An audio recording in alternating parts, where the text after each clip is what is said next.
Hi, Philip.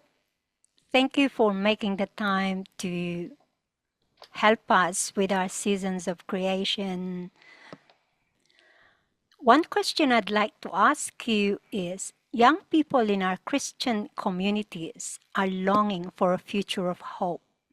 How can we empower them to become peacemakers with creation? Wow, what a beautiful question. And it's so wonderful to be here with you. I have such gratitude for the unity we share in the Lord Jesus and for the beautiful work of Focolare, times past, times present. So thank you. Thank you. Well, maybe answer it this way. We have what's called COP30 coming up, which will be held in Brazil this November. The background to that is that something like 25 years ago, the member states of the United Nations reached the conclusion that was directed really by the science that human activity is changing the climate. And so they agreed to come together and try and work out how to prevent human activity that was going to be destructive of the planet. And that's led to what's called the COPs, the conferences of parties, those people, those member states that joined up at the United Nations. 10 years ago, there was a real high point in Paris at the COP there, and that gave us the Paris Agreement, which we're in the process of implementing.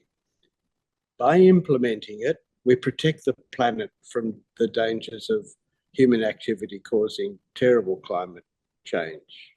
And that's what we're in the process of doing. So it's very hopeful in itself that the member states of the planet came together and said, yes, we will do something. We can see what the science is saying to us, and began to cooperate in this conference of parties.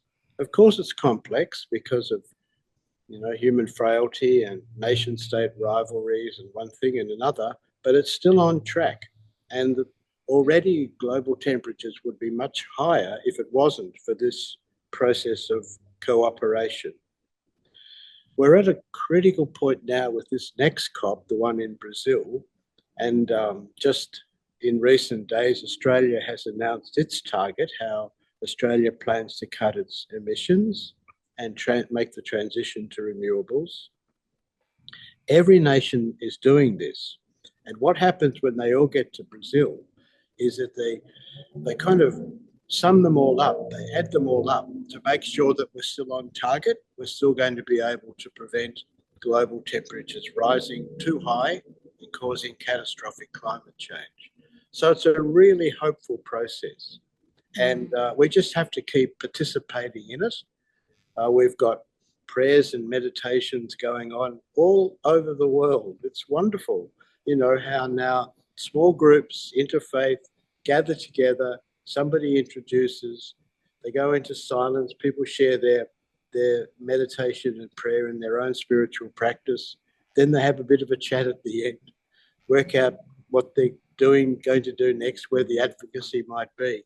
That's happening, plus people cooperating with each other to make contact with governments, to press governments to reach these targets as soon as possible.